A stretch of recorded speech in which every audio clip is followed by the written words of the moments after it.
Lisa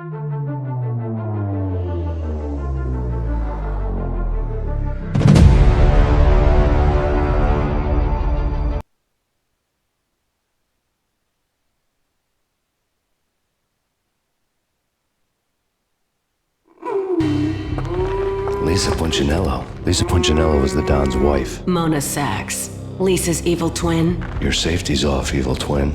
You might hurt someone with that gun of yours. Lisa's the damsel in distress. I'm the professional.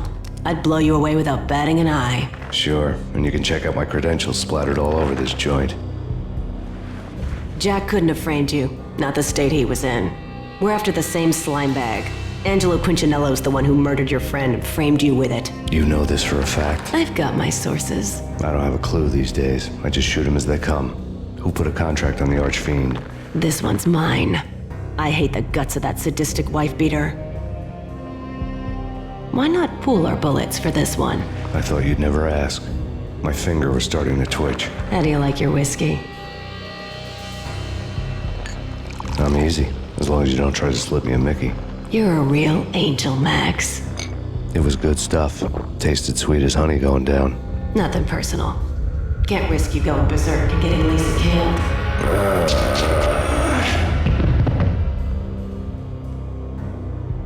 The nightmare was always the same. Violent shapes moving in darkness, old and ugly. The killer's mad laughter was a riddle filled with wicked innuendo.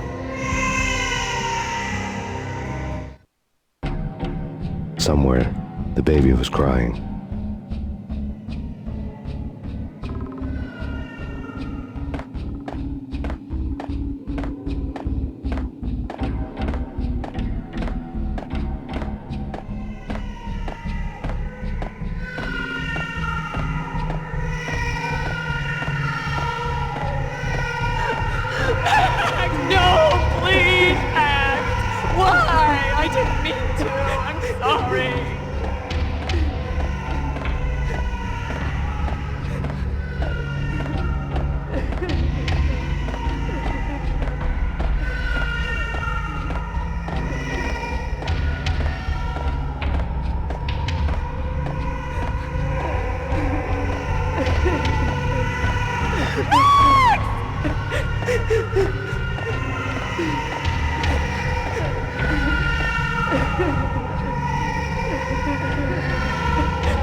didn't mean to. I'm sorry.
Should have known it when we found you snoring next to Lupino's corpse.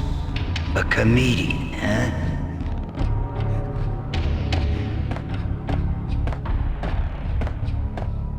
Michelle looked at me from the photo. The pictures were filled with good old times.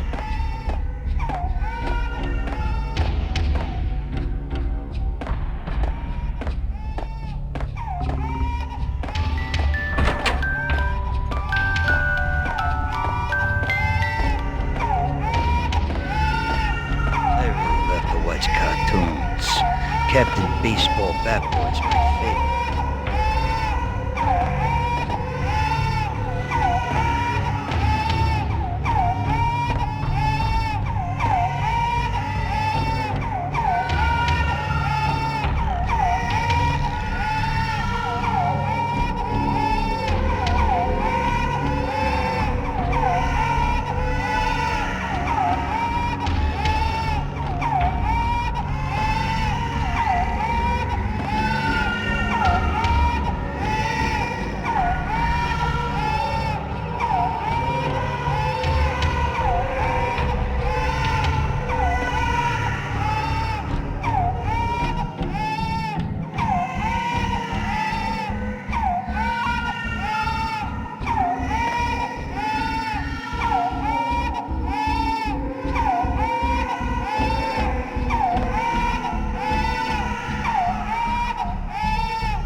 No, please, God, no.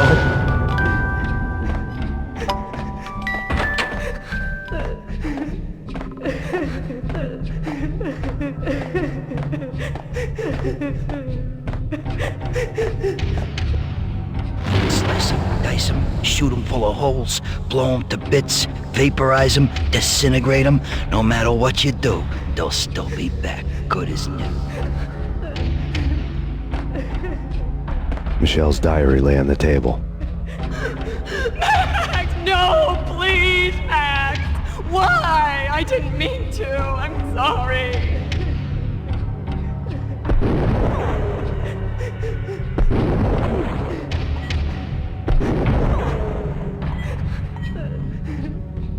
Murderer! You killed her! Nothing like that ever happens in the real world.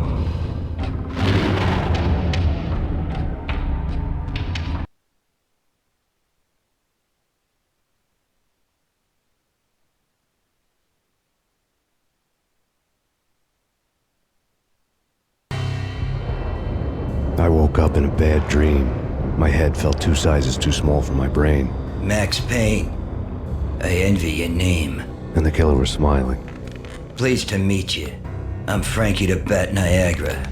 Niagara, as in you cry a lot? He had a baseball bat and I was tied to a chair. Pissing him off was the smart thing to do.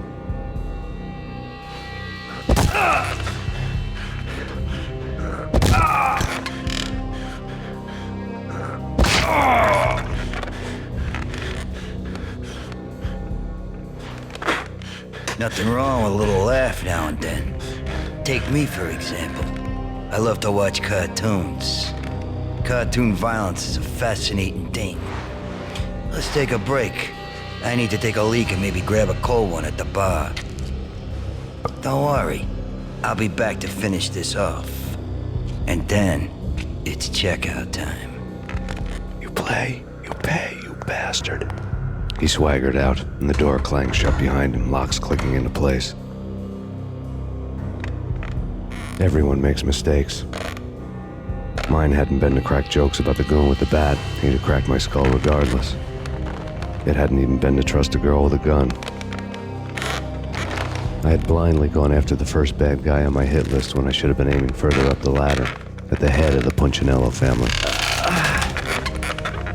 I couldn't bring myself to be pissed at Mona. Guess I had a soft spot for her pretty face.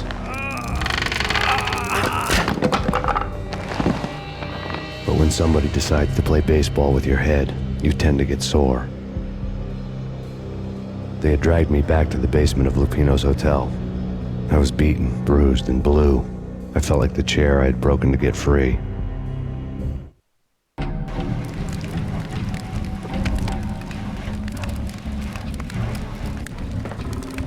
All I had was Niagara's bat, sticky with my own. Without a gun, I'd be no match for Frankie's men. I'd have to play hide and seek with them.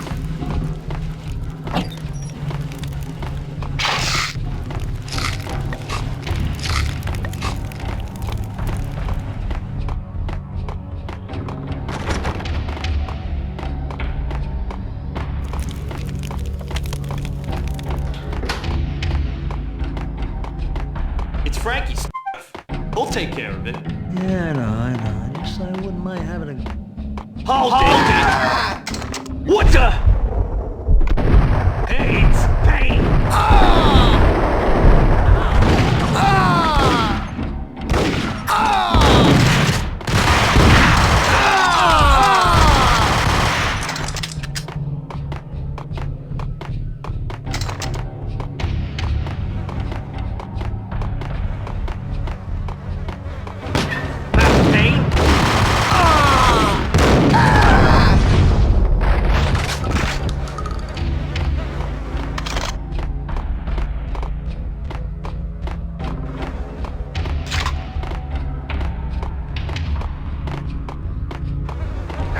Another newspaper capture. Frankie had left his calling card, a Captain Baseball Bat Boy strip, next to a sewer passage filled with bodies. You'd better not mess with Captain Baseball Bat Boy. Even my archenemy, bicycle helmet girl swoons at the sight of me. Aha! There were enough corpses to put a mass murderer to shame. And for a murder scene.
Things were fast going from bad to worse.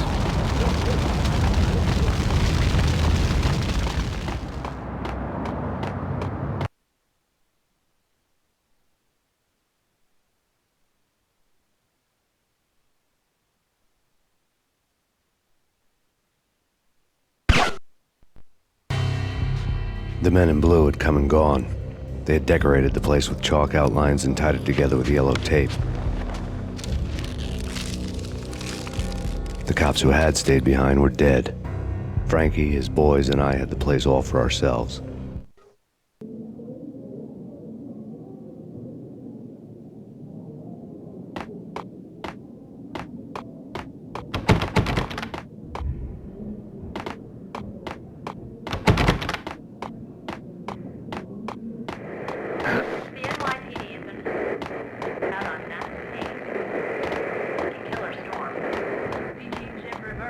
Just forget about it.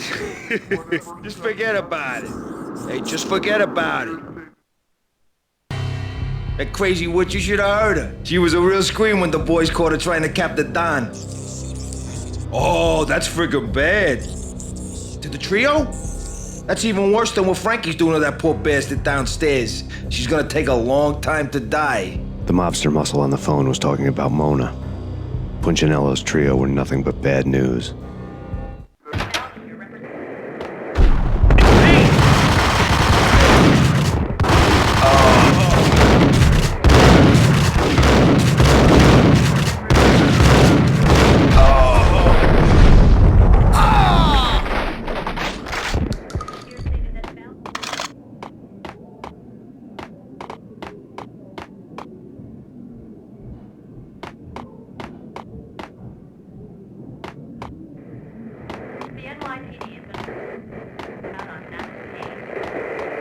More evidence that Punchinello. The fact remains that all the victims so far identified in the Ragnarok shooting have been known criminals, many of whom had large doses of V in their blood. Reliable sources say that Max Payne was also among those killed, although no body has been recovered at this time. Reliable sources. That meant somebody thought the Mafia had me, didn't want the cops snooping around anymore. The body would be delivered to them barely recognizable. Case closed. Don Punchinello had the power to be that reliable source, which was no news, but his news was old news. Framing me hadn't been enough. Don Punchinello had put a hit on me. He wanted me dead, and it had been important enough for him to give written instructions to Frankie about it. Max Payne should die like a dog for the trouble he's caused. Frankie, I know I can trust you to give this matter the dedication it needs. Well, didn't like me much.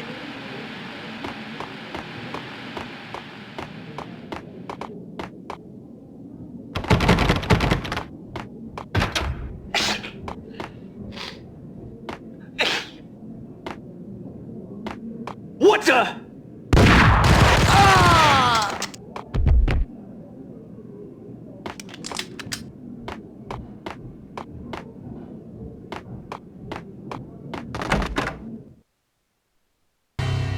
The hotel bar was fast developing quite a history. True to his words, Frankie was there, having a beer. Jesus Christ. How the hell did you get loose? Got bored waiting. Thought, what the hell, we could just as well finish this here. Fine by me. This works out just as well.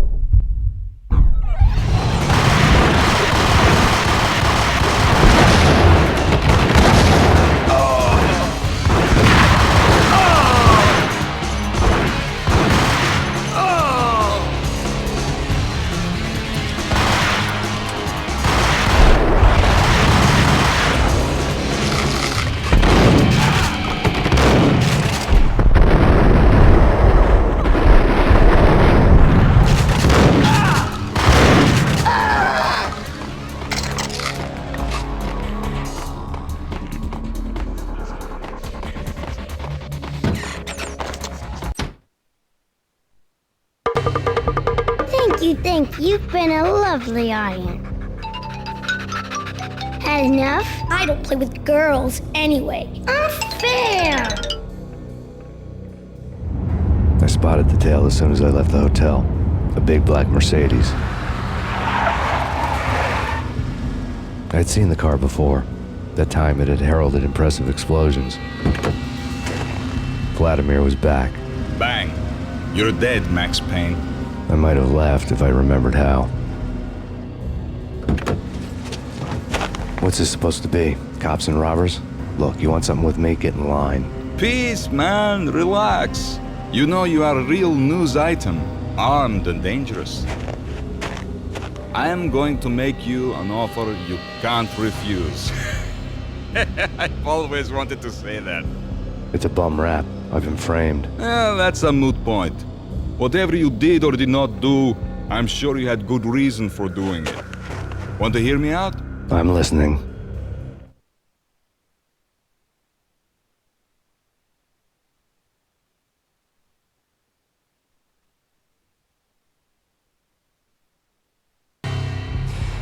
Punchinello messing with V is bad for business all around. But that's not all. There is this guy, Boris Dime, used to pull jobs for me. He's the captain of the cargo ship Charon. Now the bastard turncoat has gone over to the other side, Punchinello's. The ship's loaded with high-res hardware, guns, my business. If Punchinello gets hold of that cargo, he's won and I have lost. And you'll have your work cut out for you. If you want to get to Punchinello, you'll need heavy-duty persuaders. I am just the man to get them for you. Change the ship back under my flag, maybe pop 2 in the traitor Dime's head while you're at it. You'll get enough guns to start the apocalypse. You in or out? Let's get this show on the road. Vladimir was one of those old-time bad guys with honor and morals, which made him almost one of the good guys. None of us was a saint. The Brooklyn riverfront was a maze of rusty containers, sharp-boned cranes looming up from the snowstorm. On a night like this, you couldn't help but think of the dark army of dead men sleeping with the fishes, cement shoes in line. No Minotaur lurked in this labyrinth, but somewhere out there, on the clanking deck of his cargo freighter, the skipper of the Chiron was waiting, like the ferryman of the river Styx.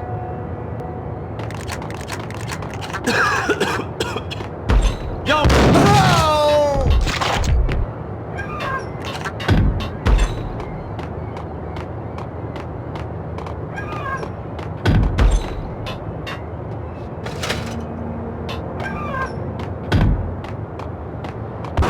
Hey!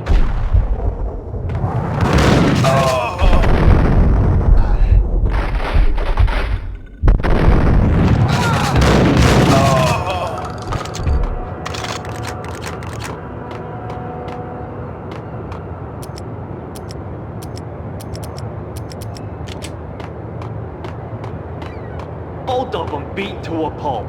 What the?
Rico Muerte?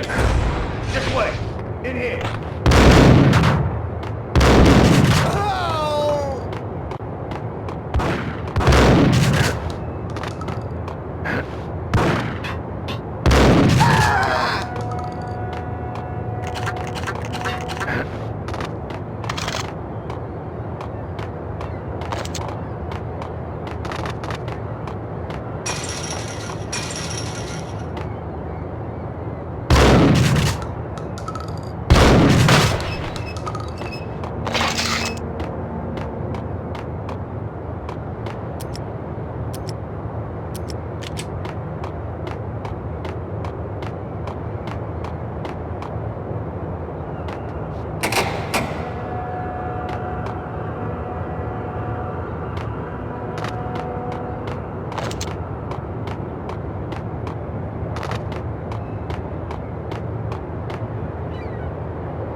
I doubted the letter was a receipt. Rico Muerte had come to town to do more than just sort out family troubles. Exhibits number 1, 2, and 3. Briefcase of money, a sniper rifle, and an envelope with one word neatly printed on a folded piece of expensive paper. Mayor. It didn't sound like a mafia contract at all. It was too cold and too to the point.